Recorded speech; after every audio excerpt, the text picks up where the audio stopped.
오늘 예배가 7시로 바뀌었다는 사실을 그래도 다 기억을 해주셨군요. 한마음잔치 때 광고를 했던 거라 혹 전달이 안 됐을 수도 있겠다라는 생각을 했는데, 그래도 누구에게 들었든 아니면 그날 내가 주의 깊게 광고를 들으셨든 7시 시간에 맞춰서, 예배 시간에 맞춰서 이 자리에 참석하여서 하나님께 예배드리고자 마음을 정돈한 여러분들에게 하나님의 은혜가 충만하시기를 축원합니다. 오늘 우리가 읽었던 이 말씀은 너무나도 잘 아는 말씀이죠. 다니엘입니다. 아마도 어렸을 때부터 신앙생활을 했던 분들이라면 아마도 못해도 수십 번은 들었을 법한 사람 이름입니다. 다니엘. 그래도 혹여라도 이 사건의 이 배경을 잘 모르시는 분들이 계실까 하여서 다니엘에 대해서 잠깐 설명을 드리고자 합니다. 다니엘은 어렸을 때 총명했는데 나라를 뺏기게 되면서 바벨론으로 포로로 끌려가게 됩니다. 그리고 다니엘은 비록 포로 출신이었지만 용모가 단정하고 굉장히 총명하였나 봅니다. 왕궁에서 특별히 길러지게 되고 다니엘은 그렇게 왕궁에서 성장을 하게 됩니다. 그리고 3년간의 교육을 잘 마치고 굉장히 그 능력을 인정받아서 바벨론, 즉 그 유대를 정복한 바벨론의 관리가 됩니다. 그리고 열심히 나라 일을 했는데 그 바벨론이 결국에는 멸망을 해요. 메대와 바사라고 하는 나라의 연합군에 바벨론이 멸망합니다. 자, 바벨론이 멸망하면 바벨론의 관리였던 다니엘은 어떻게 될까요? 보통은 축출당하겠죠. 하지만 이상하게도 다니엘은 오히려 메대 바사 연합국에 의해서 더 높은 자리에 올라갑니다. 굉장히 총명하고 굉장히 현명한, 이것은 속된 말이고 우리 믿음의 사람들은 어떻게 말하냐면 하나님의 특별한 은혜로 다니엘은 굉장히 높은 자리에 올라갑니다. 심지어 본문 3절에 보니까 다니엘은 총리들과 고관들 위에 오히려 더 뛰어났다라고 합니다. 이 메대 바사 연합국은 다리오 왕 때에 그 나라를 120개 지방으로 나눕니다. 오늘날 대한민국은 몇 개 지방이 있냐면 8개, 전국 8도가 있죠. 저 북한까지 다 포함해서. 그런데 이 메대 바사 연합국은 120개 지방이 있었어요. 그 120개를 다스리는 각 지방의 지방관들이 있었고 그 120명 위에 그들을 다스리는 총리가 3명이 있었습니다.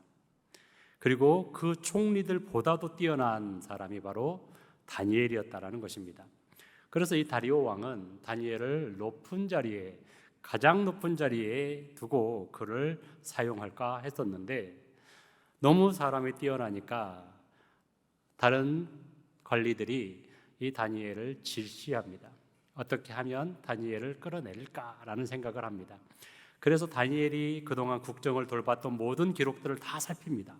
혹여라도 실수한 것이 있는가, 흠결이 있는가 살핍니다. 그런데 하나도 실수한 것이 없다 그래요. 믿음의 사람들은 세상에 이렇게 살아야 됩니다. 동의하십니까? 믿음의 사람들은 교회 법에도 무흠해야 되지만 세상 법에도 무흠해야 됩니다. 그래야 하나님의 이름이 영광되이 일컬음을 받습니다. 여튼 다니엘은 이렇게 국정에서는 어떠한 문제거리가 발견되지 않습니다. 그래서 이쯤 되면 포기할 만한데 다른 모든 고관들이 다니엘에 대해서 샅샅이 조사를 하다 보니까 그의 문제점을 찾자니 한 가지가 찾을 수 있는 게 뭐냐, 이 다니엘이라는 사람은 하루에 3번씩 꼬박꼬박 절대 하루도 빼놓지 않고 매일 기도하는 사람이라는 것입니다. 그러니 다니엘을 잡으려면 다니엘의 습관을 걸고 넘어가야 된다는 것으로 이 사람들은 왕에게 찾아가지요. 그래서 왕이시여, 30일 동안은 왕 외에 다른 신들이나 다른 사람에게 기도하거나 간구하는 사람은 사자굴에 쳐넣어버리는 그러한 금령을 제정합시다. 그래서 이 30일 동안 왕권을 굉장히 강화시킵시다. 그러니 다리오 왕도 아무 생각 없이 좋다, 라고 하고 법을 제정합니다. 그리고 이 위기 상황에서 오늘 이 본문이 등장하는 것입니다. 이 위기 상황에서 다니엘은 10절에 보니까 뭐라고 하냐면 이러한 사실을 알고도 계속해서 기도했다라고 기록하고 있습니다. 다리오 왕 외에 다른 무엇에 기도하면 무조건 사자굴에 쳐넣는다라는 사실을 알고도 신앙의 타협을 하지 않고 계속해서 기도를 했다라는 것이에요. 저라면 30일만 참으면 되잖아요. 그렇죠? 그러니까 30일 동안은 골방에 들어가서 이불을 뒤집어 쓰고 그렇게 그냥 기도를 했을 것 같아요. 이제 기도를 안 할 수도 있겠지만 늘 기도하는 사람은 습관처럼 기도하는 사람은 기도를 안 하면 안 돼요. 그렇죠? 그러니까는 교회가 홍수가 나서 침수가 돼서 위험합니다 해도 새벽에 꼭 나오시는 분들은 나오셔요. 기도가 습관이시니까. 그러니까 30일 동안 다니엘이 그럴 수도 있을 것 같아요. 한 30일 정도는 이게 융통성이라고 말을 하죠. 골방에 가서 다른 사람들 못 보게 기도할 수도 있었을 것 같아요. 그런데 다니엘은 그런 방법을 쓰지 않았습니다. 최소한 신앙생활을 하려면 이 정도는 해야 되나 봅니다. 그럴 자신들이 있으신가요?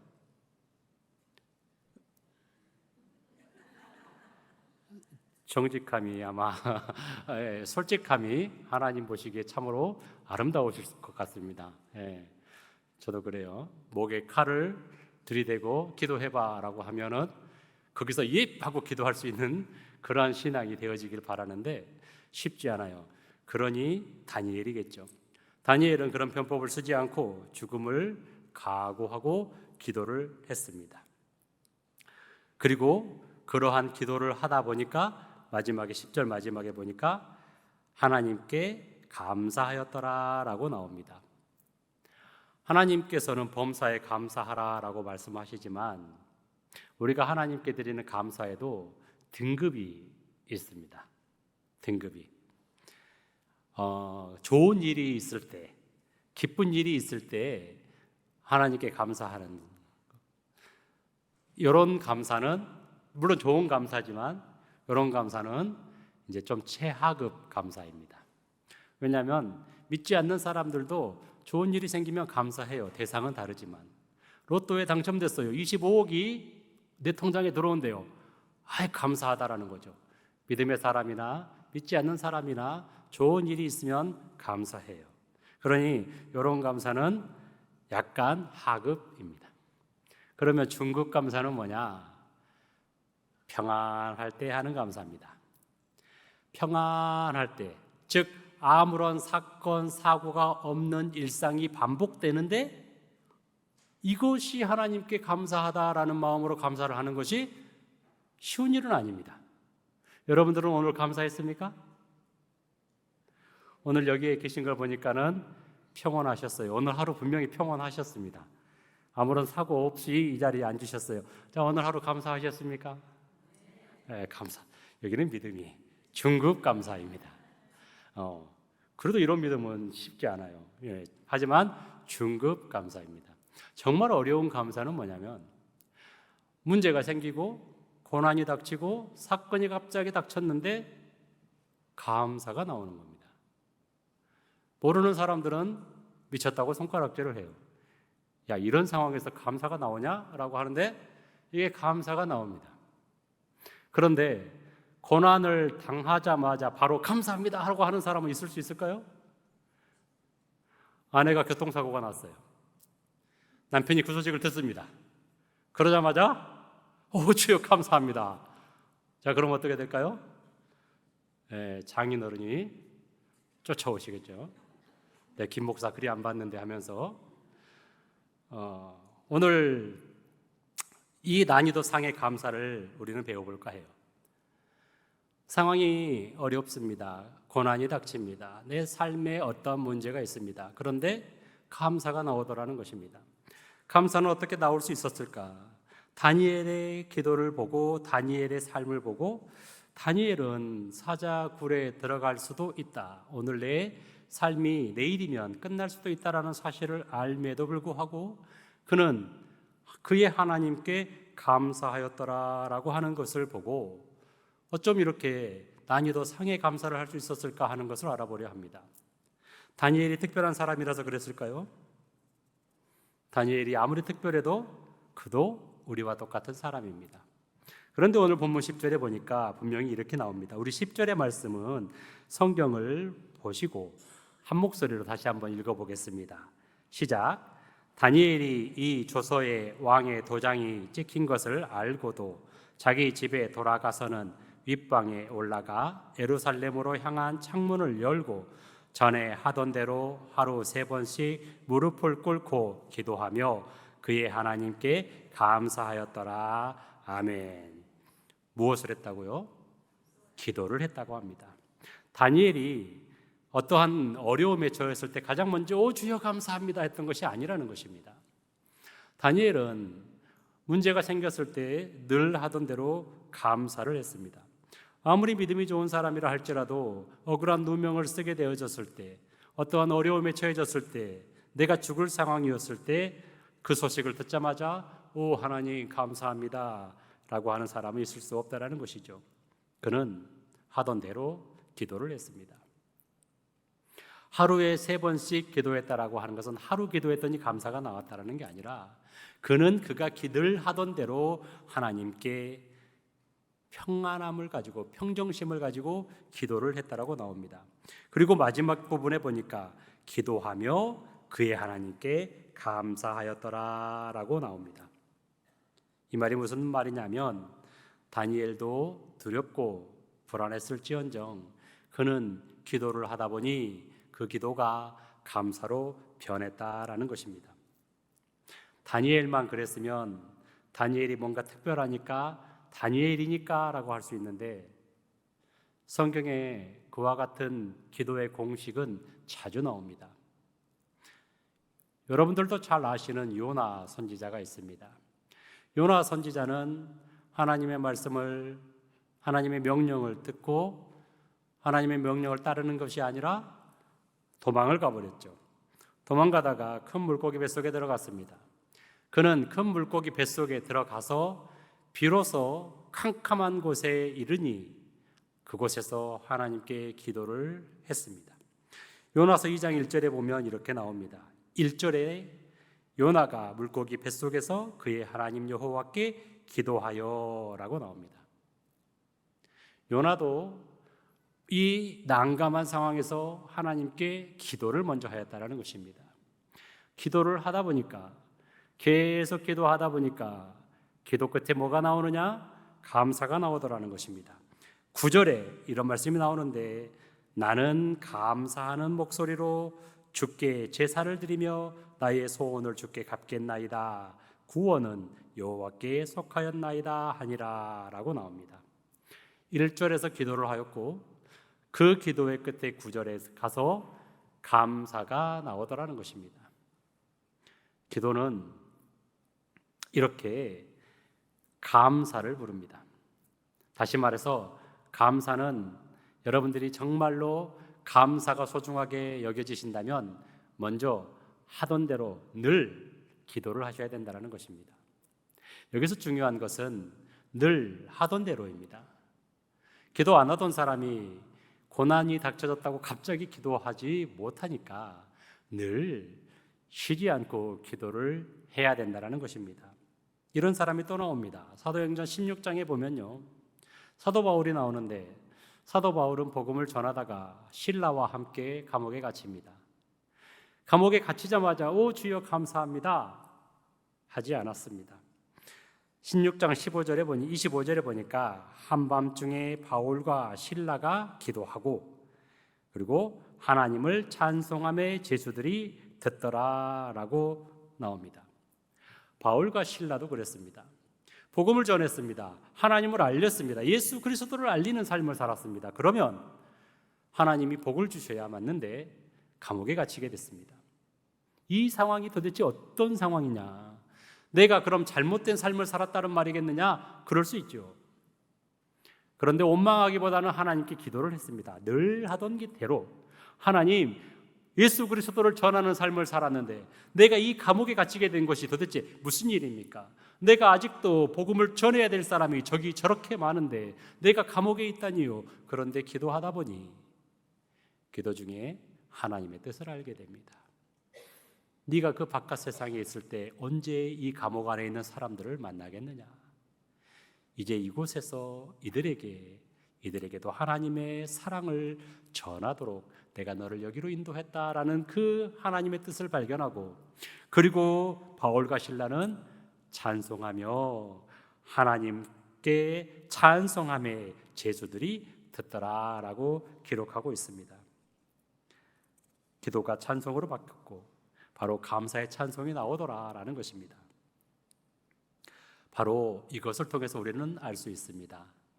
정말로 감사하며 기쁘게 평안하며 하나님께 영광 돌리며 살고 싶거든 먼저 기도하시는 습관을 들이셔야 된다는 것입니다. 기도가 없거나 기도가 희미한 인생은 좋은 일이 생길 때만 감사할 수 있습니다. 하지만 다니엘처럼, 하지만 바울처럼 늘 감사의 기도를, 늘 하나님께 기도를 드리는 사람은 문제와 고난 가운데에서도 감사를 잃지 않을 수 있다는 것입니다. 그래서 데살로니가 5장에 그 유명한 말씀이 나오죠. 범사에 감사하라. 근데 그 앞절에 무슨 말씀이 나오는지 아시나요? 쉬지 말고 기도하라가 나오는 겁니다. 기도가 없이는 감사가 그렇게 쉽게 나오지 않아요. 그런데 상황이 닥쳤을 때 당장은 놀랍고 당장은 경황이 없어도 당장은 이 일이 무슨 일이냐, 도대체 왜, 하나님은 무슨 생각으로? 라고 할지언정 하나님께 조용히 기도해 보십시오. 그러면 감사할 거리가 넘쳐납니다. 우리 인생 다양한 고난 가운데 여러분들도 아마 하나님께 기도하시리라 믿습니다. 아마도 오늘 제가 이렇게 말씀을 나누는 이 다니엘서처럼 제가 나누는 이 말씀을 이미 경험해 보신 분들이 많으실 겁니다. 기도하고 그리고 하나님의 뜻을 알고 그리고 감사하게 되고 그리고 하나님을 향한 우리의 믿음을 지키고, 이 사이클이 하나님이 우리를 이끌어 가시는 사이클입니다. 여러분들이 너무나도 잘 아시는 말씀, 빌립보서 4장 6절과 7절에 이런 말씀이 나오지요. 아무것도 염려하지 말고 오직 모든 일에 기도와 간구로 너희 구할 것을 감사함으로 하나님께 아뢰라. 그리하면 모든 지각에 뛰어난 하나님의 평강이 그리스도 예수 안에서 너희의 마음과 생각을 지키시리라 라고 했습니다. 기도하고 그러면 하나님의 뜻을 알고, 하나님의 뜻을 알면 여전히 하나님께서 나를 사랑하시는구나 하는 것을 깨닫고, 그리 되면 하나님께 감사하고, 이렇게 하나님께 감사한 마음이 샘솟을 때 무엇이 지켜진다고요? 여러분들의 마음과 생각이 지켜진다고요. 만약에 여러분들의 마음과 생각이 안 지켜진다면 어떤 일이 벌어질 것 같습니까? 고난이 닥쳤어요.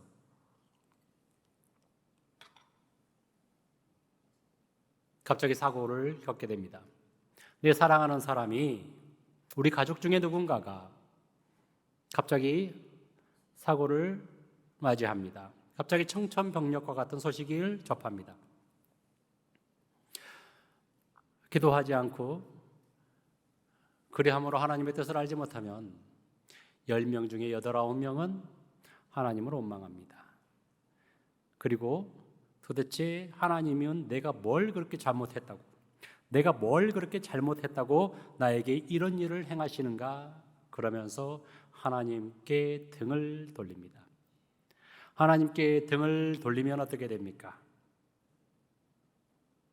점점 하나님에게서 멀어지고, 우리의 마음이 하나님에게서 멀어지면 점점 교회를 떠나게 되고 하나님을 찾지 않게 되고, 그 끝은 지옥입니다. 이 세상 길어봐야 100년도 못 사는 삶을 살고 저 영원한 천국에서 영생을 누리며 하나님과 찬송하며 살 것인가? 아니면 그곳에서 타오르는 불꽃 속에서 살 것인가? 하나님께서 우리의 마음과 우리의 생각을 지켜주시지 않으면 우리의 인생은 어떻게 흘러갈지 우리는 장담할 수 없습니다. 그렇기 때문에 기도하는 습관은 여러분들의 영혼을 살리는 습관입니다. 그리고 쉬지 말고 기도하라라는 이유는 늘 습관처럼 기도해야 상황이 닥치면 자연스럽게 하나님을 찾게 되고 그 찾음 속에서 하나님의 뜻을 발견하기 때문에 그렇습니다. 오늘 다니엘은 기도를 했습니다. 그는 그 기도를 하면서 어떤 감사를 드렸을까요? 다니엘을 보면 다니엘의 나이가 지금 몇 살 정도 될 거라고 생각하십니까? 우리는 맨날 다니엘 그러면 이렇게 소년 다니엘만 생각하는데 오늘 우리가 읽었던 다니엘을 보면 다리오 왕 때라고 나옵니다. 다리오 왕 때. 다니엘이 포로로 잡혀온 지 한 70년이 흐른 상태입니다. 다리오 왕 때라고 하면 다니엘이 포로로 잡혀온 지 한 70년 정도가 흐른 후에요. 538년경 BC. 그러면 다니엘이 몇 살 정도 돼 보입니까? 최소한 80은 돼 보입니다. 80. 즉 다니엘은 나이 80에 이제 머릿속에 조금 연상이 되어질 겁니다. 흰머리가 이렇게 아름답게 흘러내리고 얼굴에는 세월의 주름을 그대로 흔적을 가지고 그는 여전히 70년 삶 그대로 해왔던 대로 여전히 하나님을 찾습니다. 얼마나 아름답습니까? 그리고 그 하나님을 찾으며 기도합니다. 성경에는 나오지 않았지만 저는 그렇게 생각이 들어요. 70년 포로로 잡혀온 그 험난한 삶. 그런데 하나님의 뜻을 찾아가겠노라고 고기를 마다하고 그 소년이었을 때 나는 풀만 먹겠습니다. 그러면서 믿음을 지켰고 여러 위기 상황을 하나님께서 다 슬기롭게 이렇게 꿈으로 알려주시고 지혜를 주시고 그리고 지켜주셔서 오늘 이렇게 총리의 자리까지 오르게 된 것, 이제 이것만으로도 나는 족합니다. 이제 이 믿음만을 가지고 나는 이것만으로도 족합니다 라는 기도를 드렸을 것 같아요. 다리오 왕이 사자굴에 나를 던진다 할지언정 이제 80되어졌는데 하나님의 사랑을 이렇게나 받았는데 나는 이것만으로도 족합니다 라는 감사가 나왔을 것 같아요. 그리고 죽음을 각오하고 감사로 하나님께 기도를 드렸을 때 그가 사자굴 속에 던져졌을 때 하나님은 그를 건지셨습니다. 아직 하나님은 다니엘을 통하여서 하실 일이 많으셨습니다. 아직 하나님을 알지 못하던 저 이방의 왕 다리오가 사자굴 속에서 다니엘이 온전함을 보고 다니엘이 믿는 하나님을 찬양합니다. 하나님을 모르던 이방의 왕에게 하나님을 전하는 사명을 감당케 하십니다. 바로 삶으로 하나님을 나타내는 자가 되었다라는 것입니다. 사랑하는 우리 신안의 성도 여러분, 주님의 명령 중에 가장 귀하고 가장 복된 명령, 그리고 가장 우리가 지켜야 할 명령이 무엇이냐면 주님이 오시는 그날까지 주님을 전하는 삶을 살아야 합니다. 이게 주님이 전하시는 우리에게 말씀하신 명령입니다. 땅 끝까지 이르러 우리가 복음을 전해야 됩니다. 때를 얻든지 못 얻든지 간에 복음을 전해야 됩니다. 그런데 그 복음을 그냥 우리가 세상을 살아가는 삶을 통해서 저절로 이 복음이 전해지는 삶을 산다면 얼마나 행복하고 은혜로운 삶이 되겠습니까? 억지로 쥐어짜서 예수님 믿으세요 하지 않아도 사람들이 여러분의 삶을 보면 하나님이 보여지는 삶, 여러분들의 삶을 보면 예수님이 담겨져 있는 삶, 얼마나 복되고 아름답습니까? 저는 그 삶을 주님 부르시는 그날까지 살기를 원합니다. 여러분들도 그러신가요? 여러분들도 주님이 부르시는 그날까지 정말 이팔 청춘의 삶을 하나님께 다 드리고 마지막 기력이 다하여도 하나님의 이름을 외쳐 부르며 삶으로 하나님께 기도하며 감사하며, 이게 그리스도를 믿는 믿음의 사람의 모습이다라는 것이 여러분들의 삶으로 드러난다면 그것이 얼마나 아름다운 인생이고 그것이 얼마나 복된 인생이겠습니까? 그것을 가능하게 해주는 것이 바로 습관처럼 하는, 쉬지 않고 하는 기도라는 것입니다. 그러니 하나님께 기도하는 삶을 게을리하지 마시기 바랍니다. 습관은 길러지는 것입니다. 습관은 타고나는 것이 아닙니다. 저 사람은 도대체 어떻게 타고나서 저렇게 날마다 기도하지가 아닙니다. 습관은 길러지는 것입니다. 오늘부터 시작해 보십시오. 상황이 닥쳤을 때만 기도하는 것이 아니라 시시때때로 하나님께 기도하면서 아침에 일어나면 하나님 오늘도 평안한 하루를 주실 것을 생각하며 감사합니다. 일상 가운데 살면서도 하나님 오늘도 평안한 삶을 살게 해주셔서 감사합니다. 하루를 마칠 때에도 하나님 오늘도 사랑하는 사람과 이처럼 아름다운 삶을 살게 해주시는 은혜가 너무나도 감사합니다. 언제나 나를 살피시는 그 하나님의 시선을 느끼게 하심이 감사합니다라는 기도를 하신다면 여러분들도 다니엘처럼 마지막까지 주님이 부르시는 그날까지 상황이 좋을 때나 좋지 않을 때나 항상 감사가 넘치는 삶을 살아낼 수 있을 것입니다. 부디 오늘 이 말씀이 여러분들 삶의 지침이 되어져서 성령님께서 여러분의 마음을 감동시키셔서 저와 여러분들이 기도하는 삶, 그리고 감사가 넘치는 삶, 그리함으로 우리의 삶으로 예수 그리스도를 전하는 삶을 살아내시기를 주님의 이름으로 간절히 축원합니다.